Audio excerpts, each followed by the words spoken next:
買樓最驚中伏，與其估下，不如住一下。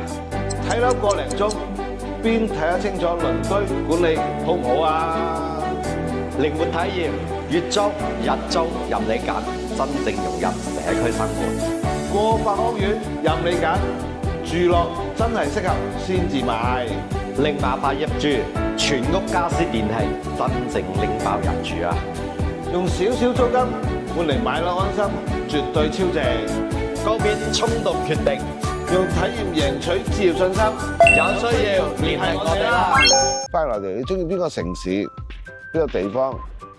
一個租樓住，租樓先，唔好買樓住，唔好買樓住。即叫做係有品質嘅生活咧。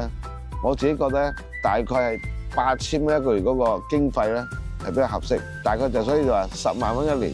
可能你老豆老母係，你老豆老母嘅老豆老母係，你老婆老豆老母，你老婆老豆老母嘅老豆老母，即係8個人喎，一個人養8個人喎，都好大壓力喎，係嘛？Hello，大家好，歡迎收睇灣區樓盤睇真啲，我係朱 Sir， 我係 Andy，喂 Andy，今日又坐喺呢個咁舒服嘅環境啊，係感受國際花城冇錯，係睇到湖啦，知好多觀眾都咁頭先咧坐喺度咧，同你傾下偈咧，傾到你心情有啲沉重喎，係嘛？係啊，都想躺。如果你再傾落去，我都想躺平啊。所以咧就諗住咧分享下俾啲粉絲咁樣啦，大家傾下偈。因為今日咧有幾個話題嘅。嗱，第一咧，香港人或者一個唔話香港人啦，任何嘅可能澳門朋友好，或者海外華僑都好啦。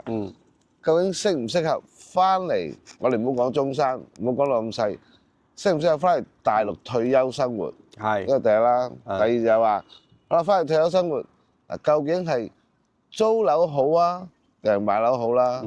咁好啦，決定咗之後咧，又計一條數啦。翻嚟大陸退休生活，究竟要幾多錢？咁啊，主要呢三個話題啦。咁啊，首先講下適唔適合翻嚟大陸退休生活咧？嗱，你就長期都係一直喺大陸啊，都冇點樣喺出邊外國地方生活過啊？冇。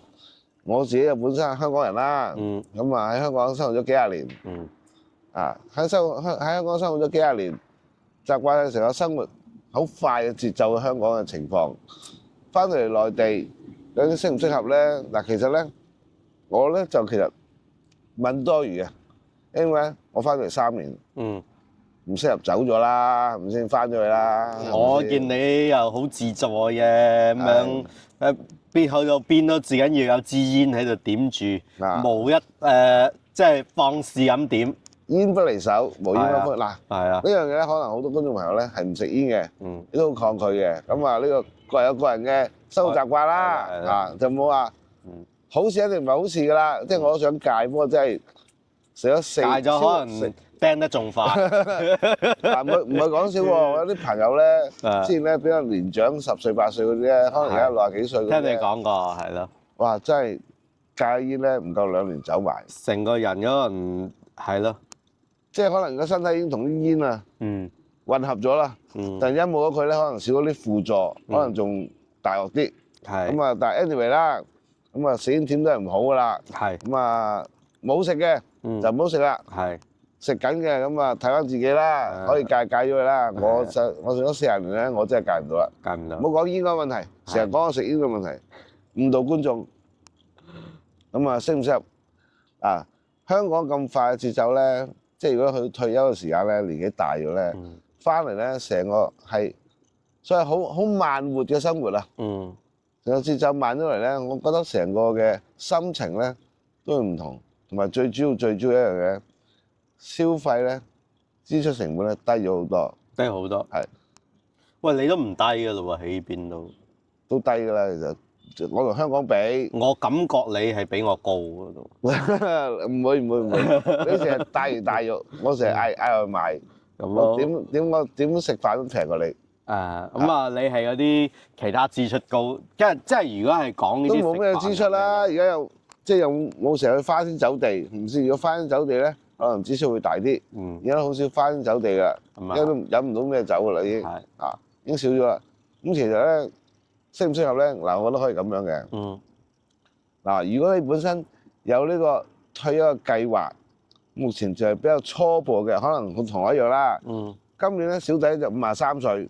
一般退休年紀應該60歲左右已經可以進入退休嘅年紀啦。咁我仲有7年時間。咁其實我已經好早咧，喺我50歲，其實唔係講緊50歲，講笑話咧。我20幾歲咧，諗住30歲退休。諗住30歲退休，打算係嘛？因為本身咧我就唔係一個勤力型嘅人。即係我做嘢咧，唔係為咗中意做嘢，係為咗生存啫，係為咗生活啫，要揾錢啦，過日子啦，過日子要揾錢過日子先至做嘢啫。如果老實講，如果我係富二代，大把錢唔使做，我真係唔做噶。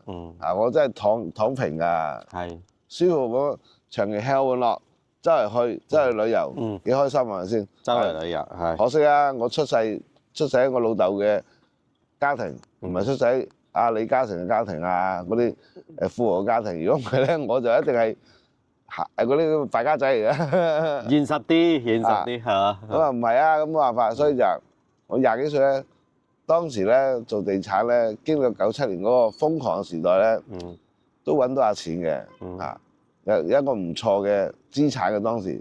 但係敵唔過98年金融風暴啊，一鋪就清晒袋。冇辦法啦，耷低頭又做過啦，咁做下，而家50幾歲都仲做緊。咁所以咧，其實正式嚟講，應該好多朋友咧，接近50歲開始準備或者規劃退休生活。咁我覺得咧，可以其實過嚟呢邊咧，任何地方啊，我哋唔好成日話講中山，唔好講到咁細。翻嚟內地，你中意邊個城市、邊個地方，不過租樓住。租樓先，唔好買樓住，唔好買先，租翻1年住落去，睇下成個翻嚟嘅文化啦、飲食啦、配套啦、醫療啊各方各面啦，睇下適唔適合自己，住翻一段時間，適合嘅再慢慢打算。即係我覺得咁樣實際啲，因為我講啱唔啱，可能我啱你唔啱，始終每一樣嘢都要自己親身去感受完咧，先知道適唔適合自己，係咪啊？係嘛？你唔會感受過，你唔會自己親身感受咧，好難話俾你啱啊！可能我覺得呢樣好嗰樣好，去到你身上咧，你覺得呢樣唔好嗰樣唔好，所以真係好實際。自己過嚟親身感受下，過嚟租樓先，租1年成本又唔高。嗱，如果其他嘅城市去到什麼上海、北京咁遠嗰啲，我唔知啊。如果你講緊中山，我哋而家目前所在嘅城市咧，老實講過嚟租嘅地方。3000蚊3房，即係唔好話去到最頂級嗰啲啊，已經有個唔錯嘅環境，唔錯㗎啦，係啦，3000蚊唔錯嘅配置，咁啊3000個月租，咁1年3萬零蚊，住1年。當然你而家已經去到，即係睇下你個生活狀況，而家目前嘅工作狀況啦。如果你仲係一個好緊湊嘅工作，抽唔到太多時間，咁我呢個就唔啱你啦。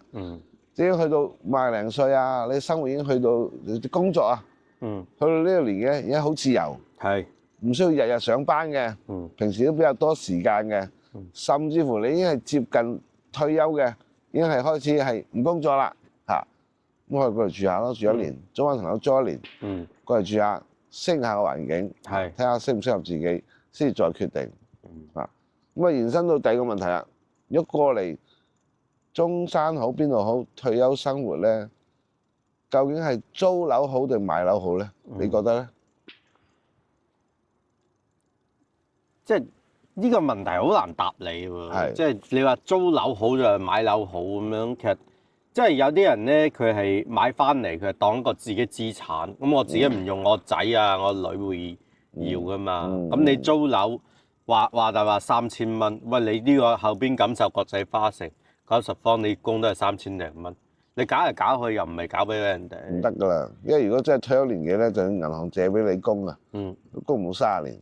咁我20年咯，都係4000幾啫嘛。即係你買就係一個資，即係呢個都好見仁見智嘅。一個係買落嚟係磚頭係資產，我可能俾下一代。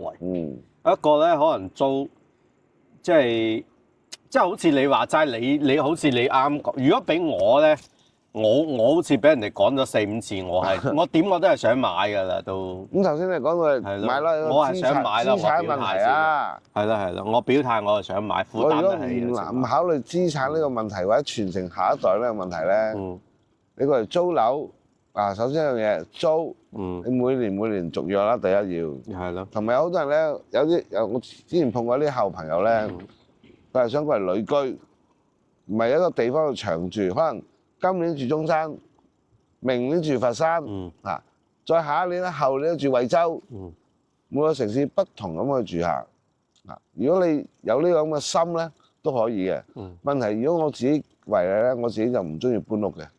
即係等於我初上嚟大陸嘅時候，我去惠州第一站啦，我當時上嚟咧係2篋行李咧上嚟㗎，兩篋嘅啫，兩篋就係啲平時啲衫褲鞋襪，但係當我由惠州搬嚟中山嘅時候咧，變咗2車，嚟都係咁多嘢，變咗2車行李，係啊，所以有時好得意嘅，你住下咧，啲嘢咧就越置越多，越置越多，咁未壞未爛嘅話，我搬屋梗係搬埋走㗎啦，搬走嗰時咧一大堆嘢啊，話執我執咗2日，pack 我 pack 咗2日，再上車2架車過嚟，搬屋係一件我自己覺得係一件好煩嘅事，即係如果內心都有啲煎熬咯，感覺到會唔會？你執嘅時間執入箱，搬到嚟啦，再拆箱，哇！諗下個頭都爆想 pack 箱拆箱，即係每年要經歷一次呢咁嘅情況咧，我自己頂唔順呢樣嘢。我經歷幾次啦，我頂唔順，我最怕搬屋嘅，係啦，即係大箱搬細箱啊，咁樣拆嚟拆去又拆又 pack 啊，咁樣呢個騎啦，騎就話齋，如果你租樓住咧，佢間屋係點就點樣啦，你好難去再做一個改造。冇錯，即係如果自己買一層樓咧，你可以做一個自己好心水、好舒適嘅裝修，住落嚟咧，心情會好舒服，因為自己花咗心思去點樣去將間屋裝修靚，自己住得好適合自己日常嘅呢個生活場景嘅需要，去幫佢點樣改造啊？你會花多啲心思去做，你租樓你唔會啊。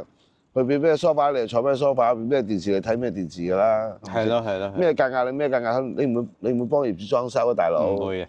就算你肯啊，業主未必同意啦。你改間屋同先，呢個就係一個問題咯。咁至於咧，學你話齋，好睇你個人嘅。如果你中意旅居，咁冇辦法啊，旅居你冇可能呢度買一層樓，第個城市第時居住又買一層樓㗎，你買10幾層樓咩？但係頭先同你傾嗰陣時講到問題就係話。係冇錯，你旅居過嚟，今年60歲 ，OK， 你仲有體力，仲有行動力。其實70歲可能都仲得，周去行，周去走，唔好講70歲。你唔知道邊一日，你嘅身體機能開始減弱啦，開始退化啦，佢冇咁多行動力，冇咁多體力去做呢件事嘅時候咧，始終要揾個地方去定落嚟㗎。啊，呢日子唔知幾耐啊。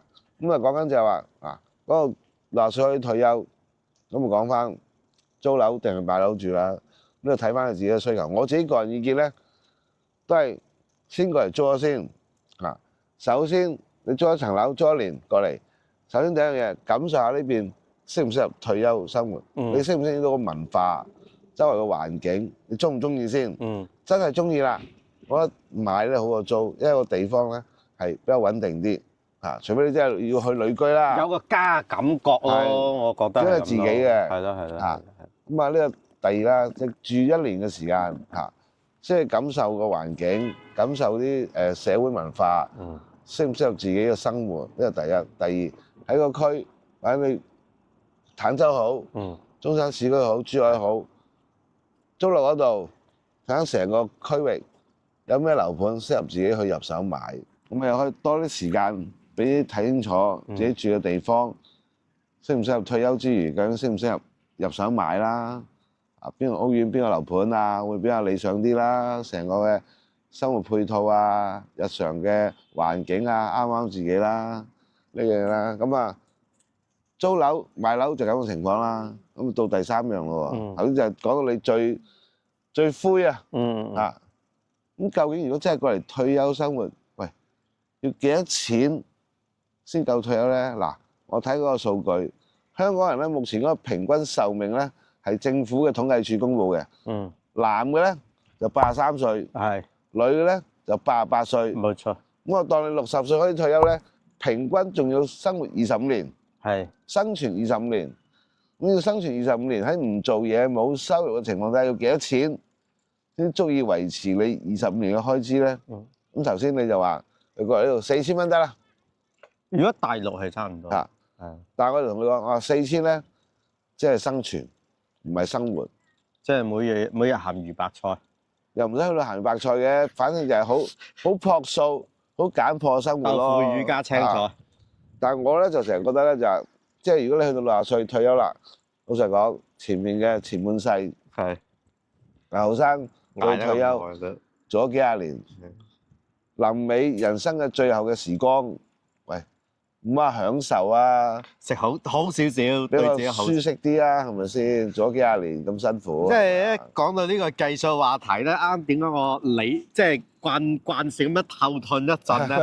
係有啲心理壓力啊，講真啲就係。因為我同佢計條數咧，佢話4000，話4000咧，只係維持生存嘅一個基數，我覺得唔係咁成立。即係我哋如果過嚟退休，仲係健康嘅，曉行曉走嘅，一年去1到2次旅行，基本吧，係嘛？係。咁日常食又唔好話太過刻薄自己，又唔好話食到好好，即係叫做係有品質嘅生活咧。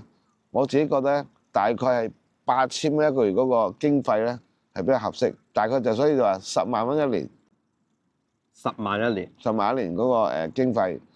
咁啊，如果25年你咪計數咯，咁啊250萬。嗱，頭先我講係一個人計啊，有兩公婆就可能要2萬幾，咁啊你叫乘2啦。係啦。咁嘅意思，咁啊一個人250萬，由60歲開始退休，去到你生命嘅終結。喂，你今年30幾歲啊？38啊？38咯。38，目前有幾多錢啊？冇多啊，5位數都冇噶啦，真係。咁不過唔怕，你距離60歲咧就有20幾年，有時間玩俾你玩。我啊大鑊啦，我53，咁距離60咧，我就有7年時間。咁我當然唔會話俾你聽我而家有幾多錢啦，呢個秘密唔會同你講，係嘛？因為呢個唔係商業秘密，係私人秘密啊嘛。咁但係就即係條數就咁計啦，250萬。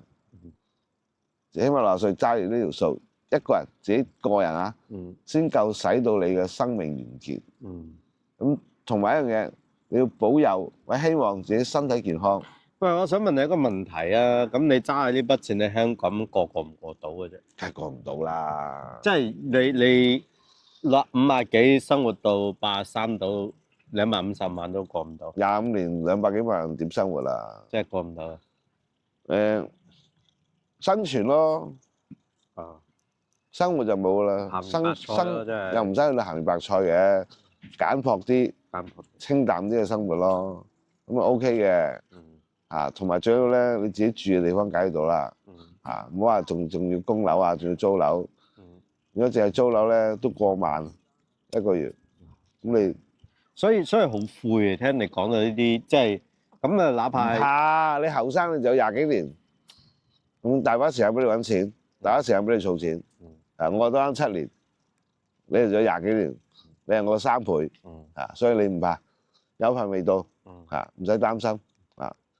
咁啊，講緊250萬一個人，2個人就要500萬。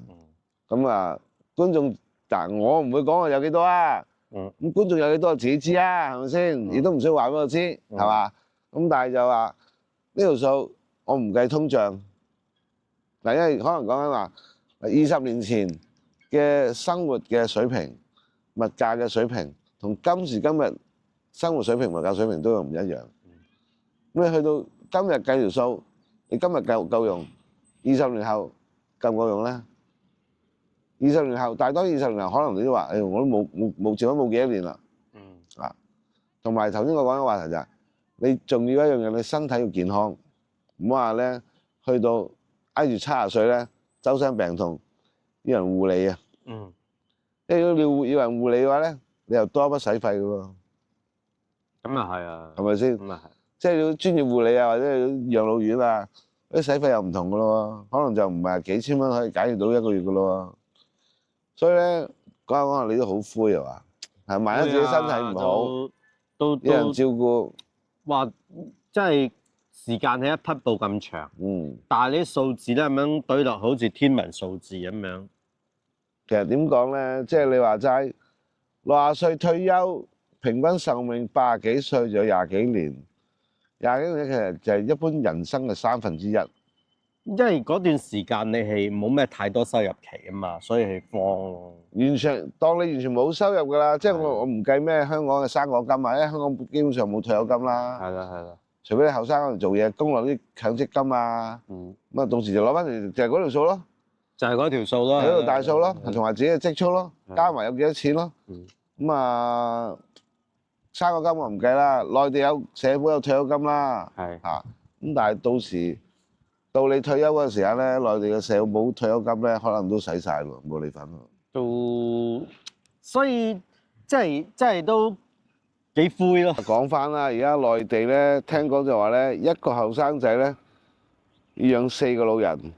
咁去到可能10幾20年後咧，變咗一個人咧要養幾多個啊？6個到8個喎。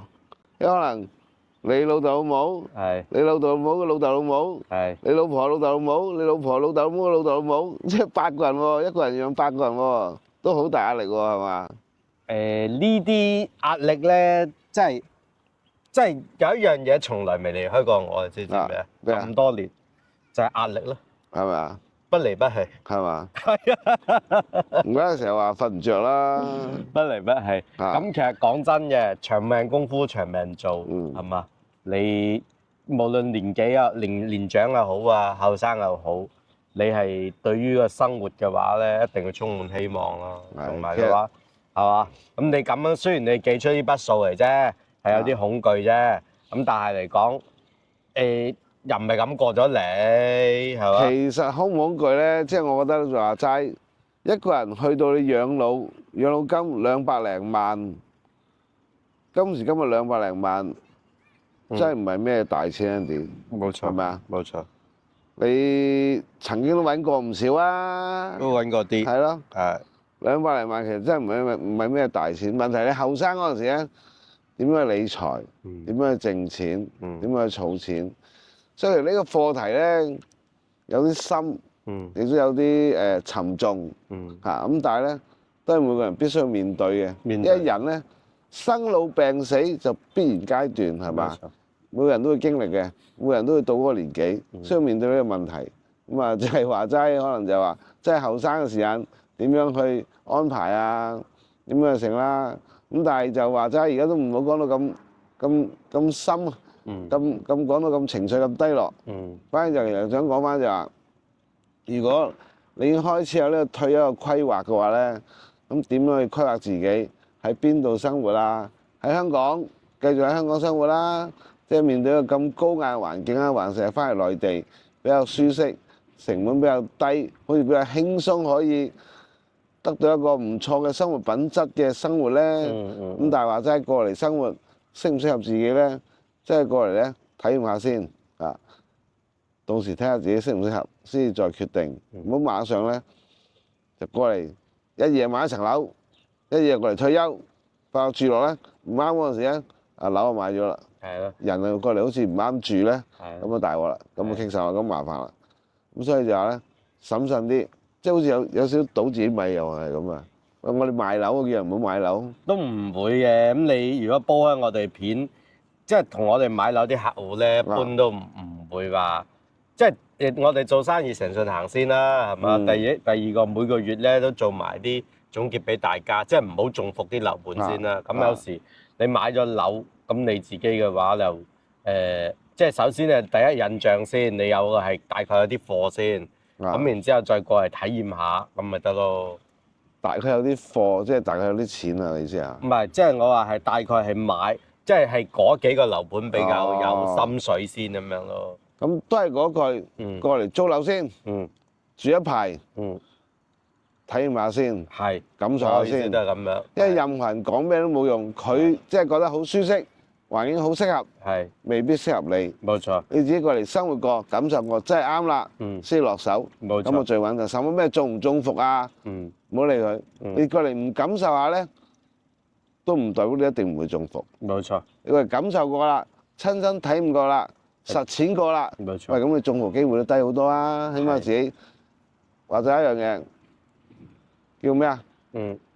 姜太公釣魚，願者上釣嚇。你自己試過啦，喂，冇問題，試過晒噶咯喎。咁你都唔轉頭話後悔唔得，咁冇辦法啦，大佬你自己判斷錯咗係咪先？咁自己判斷錯咗，只要承擔翻多啲責任㗎，係咪先？即係自作自受。我內心有一句嚇，即係咧買磚頭咧，你就即係你哋香港人啊，我見好多都係比較容易買磚頭。買磚頭你就點都即係點輸你都有個磚頭喺度咯。呢個咧我唔想同你探討呢個話題。咁又唔探討？因為呢個話題咧喺目前呢個世代年青人咧對磚頭呢個概念咧，同我哋呢一代咧已經係唔同噶啦。係喎。因為我哋嗰一代咧，好多人靠磚頭發達嘅。係。但問題有陣時，尤其是內地呢幾年咧，買磚頭咧買一個輸一個。係。咁你叫啲後生仔點樣相信磚頭咧？目前成個環境、成個市場咧，好似唔係咁適合探討呢個磚頭資產問題嚇，即係純粹講自己住、自己用嚇，自己開心。等於我而家嘅格言，點樣開心點樣嚟，冇錯。盡量做一啲嘢令自己開心、愉快嘅嚇，唔好委屈自己，令自己開心啊！呢個就係我嘅宗旨，係嘛？咁啊，呢條片就暫時就分到呢度啦，唔想再講太深沉嘅嘢，令到觀眾嘅心情咧都低落埋。其實200零萬咧唔係咩大錢嚟嘅啫，後生嗰時生性啲咧，一般人都有咁嘅能力同埋係負擔到嘅。啊，咁啊，大家積極啲，努力啲，努力啲，正能量啲，心態正面啲，好嘛？加油！暫時呢期啊分到呢度啦，好冇？好，下期再有咩分享同大家見面啦。OK，好，拜拜。